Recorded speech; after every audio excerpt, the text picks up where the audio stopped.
Coach, and then since we're lively attended, I'll let you guys fire away with questions. Coach? Fire away. No. How's everybody doing? Good. It's good to see y'all.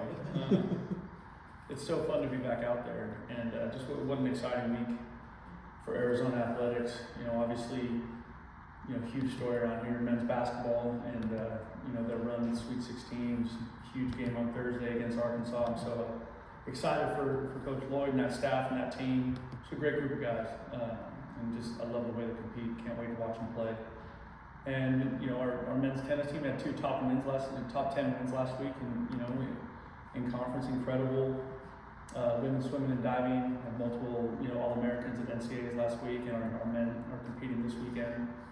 Softball had a great series win over the team up north, and so just really a lot of stuff to be excited about around here. For us, we're excited about football. We're finally back out on the grass. We're finally out there with our team and the new pieces that we've added in the off season. So there's a chunk of new guys learning and running around. It's been just a lot of fun watching what they've done through this off season so far with Coach Carroll and that staff. I think those guys have done an incredible job with our team. I really believe in him. Our players really believe in him and his staff.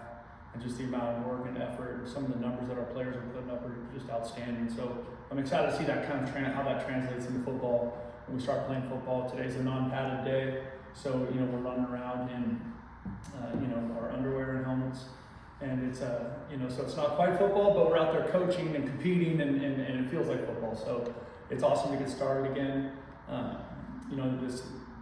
This group of kids is just a lot of fun to be around, and I'm really, really excited about where we are in our process and kind of how they continue to attack each day.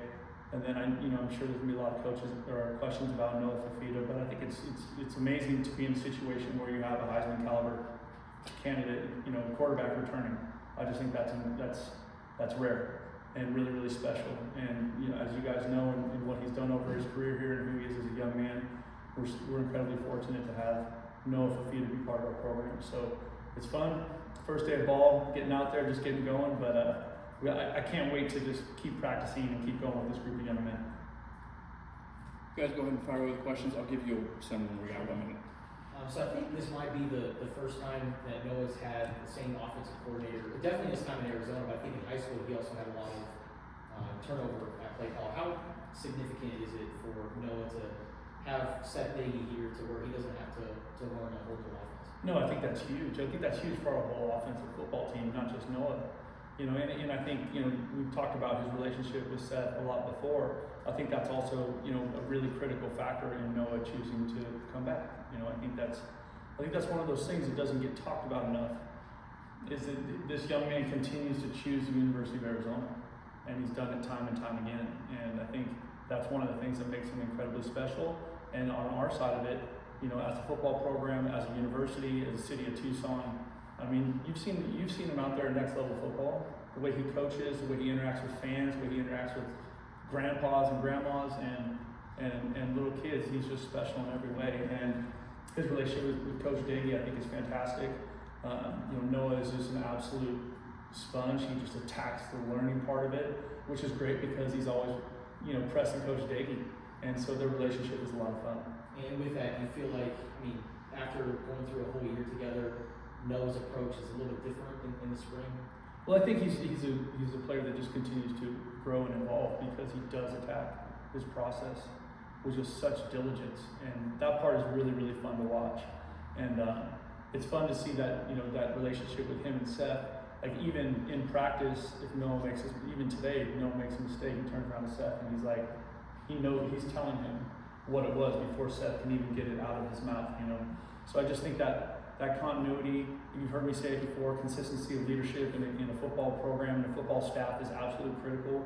And I'm really grateful that we were able to keep as many of our coaches intact here and move forward together as we have been able to this season or this off season. On that note, since you've arrived in Tucson, what do you think his biggest improvement has been? Do you still think there's room for improvement for a guy like Fafita? I think he'd tell you there is too. I think every player, every person has a chance to grow and improve. I think if you don't have that mindset, you're playing the wrong game. But absolutely, and I think Noah's going to continue to accelerate that because he also has to get, there's new players on offense, right? We have new tight ends, new running backs, new receivers, and so there's a lot of chemistry that needs to be built up there too. Obviously, the ones with Chris Hunter and Spivey and Gio and Mizell, like those guys that played a lot of football, Brandon Phelps that played a lot of football for us, but there's also a bunch of new guys out there too. So I think that's one of the things that over the next 4 weeks, 5 weeks, we're going to see a lot of growth in. With 3 coordinators coming back, how important was it to make that happen, and what have they brought to the team? Yeah, I think it's critical. There's just that consistency of leadership, consistency of messaging. Also, those guys all did an outstanding job last year, and so in that regard, the players having a very clear understanding of what the expectations are day to day, whether it's for them individually, for each player individually, or for their side of the ball or their phase of the football, collectively. And I think that's been so important. And one thing that's been really fun for me is just with Danny and Daggy and Niver is that they are they're all great leaders in their own right. And so we have great staff alignment, and everybody is moving the same direction together. And I think the fact that we get to do it for another year gives us a chance to play good football. So with Quincy and Kev being limited, how do you think that's going to help Wesley and Corn, even a guy like Antoine who's new but experienced, get implemented into the system? That's a good question. I think it's critical. Obviously, Quincy and Kev are both proven players for us. So those other guys give them a chance to get more reps and get more opportunity because those 2 guys are limited. And there's a handful of guys that are going to be limited this spring, right? We had some postseason surgeries, some post cleanup stuff, whatever. It's going to take some time for guys to get back. And so, there'll be a few of those guys that you won't see participate in practice. They'll be out there, but they won't be active participants in it. And that's just because we're listening to the doctors and the trainers about what the exact, right process timetable is for their recovery and for their return to play. Last year's team was very veteran-led. How do you go about bringing in some new guys? And you've talked about how you want guys that have had snaps in their career, right? So how do you go about integrating? They're new to the team, but not new to football. Yeah, I think that's we had great senior leadership last year, from a lot of those guys, and I think there's guys that are coming back on this football team that are also really good leaders that were part of our leadership a year ago, right? So we're going to lean heavily on them. I will say a year ago we added 63 new players, right? And this year it's going to be probably 20 less than that, maybe a little more than 20 less. So that part of it, I think, the good news is the bulk of our team that is returning, they understand exactly what the expectations are from me as the head coach, from our coordinators in all 3 phases, and from the position coaches who are all roughly the same people, right? Because Lyle was so involved with the running back, so I think that part of it, I feel good about that, going forward, because the guys that have joined us, they have played a lot of football, but part of our evaluation isn't just the football. Part of our evaluation is what kind of young man, what kind of person are we bringing into this football family here, right? And as we get to know them through the recruiting process, and it's tough because some of those decisions you have to make pretty quickly, right? But just trying to get a feel for them and see how they fit, with our team is really important. And then the good news is that we got 8 weeks of off season to see them fit in with our group of guys, and that's been really good. For the guys that were here last year, specifically in the wide receiver room that may not have gone as many snaps, and guys like Isaiah, Gio, Brennan, I think you mentioned, how much of a leap do you see them taking? I mean, honestly, I'll tell you in a month, but I think I'm expecting them to all make a huge jump. Obviously, Gio had the most production of those 3 that you just mentioned, but all of them are really good football players and have had outstanding offseason, right? Mizell put on some good weight. Brandon Phelps, statistically, numbers-wise, in his squat, clean, bench, all that stuff, was one of the best on the team in terms of the jump he made, the percentage jump. And so that part of it, I think our expectations for those 3 are really high. Kind of go back to Juan's question about just the turnover.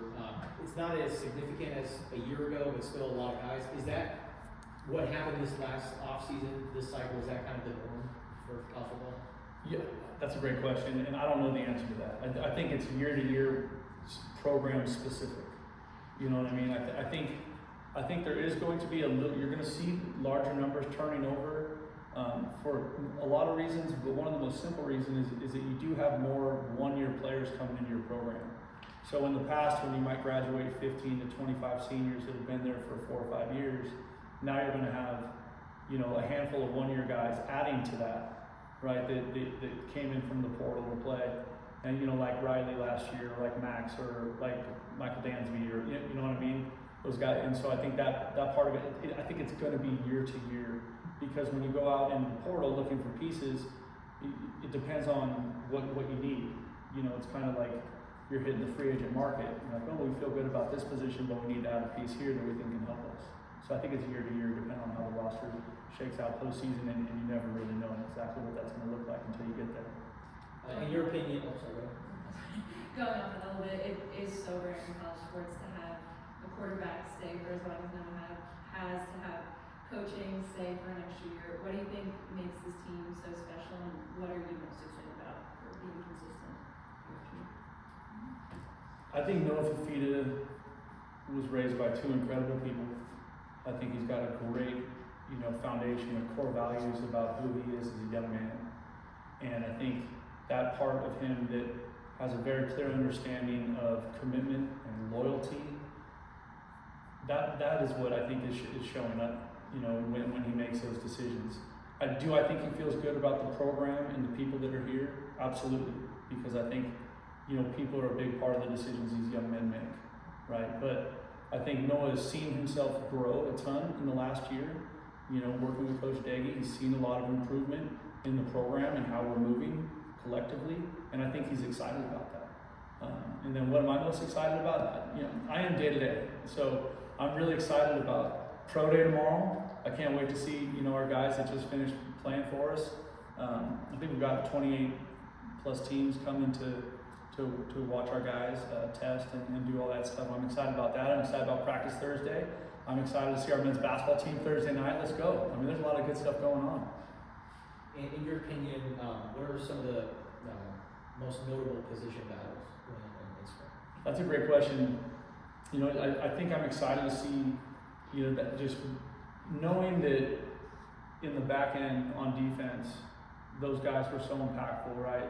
Stooks, Dalton, Genesis, Dansby, Aiden Garnes, like that group was really, really impactful. So I'm excited to see how that shakes out. I think we've added some good players from the portal. I think we've added some good players,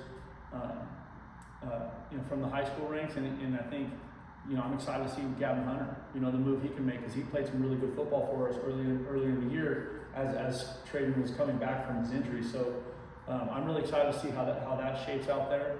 I think the tight end position is going to be really interesting, because it's kind of a mix of, there's a couple transfers there, there's a couple young players there. I think that's going to be a lot of fun to watch. You guys already mentioned the running back position, just without Quincy and Ked being available.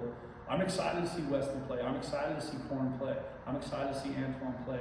I just think there's a lot of excitement in my mind to watch that. And then the receivers, just how is that going to shake out? Like the 3 you mentioned, or the 4 you mentioned, obviously, we're expecting a big jump from them. How do the other pieces that we've added to that room contribute and compete for a spot? So that's kind of what spring ball is all about. The fun part is, spring ball kind of sets the depth chart for the summer, but it really doesn't mean anything until you get to fall camp.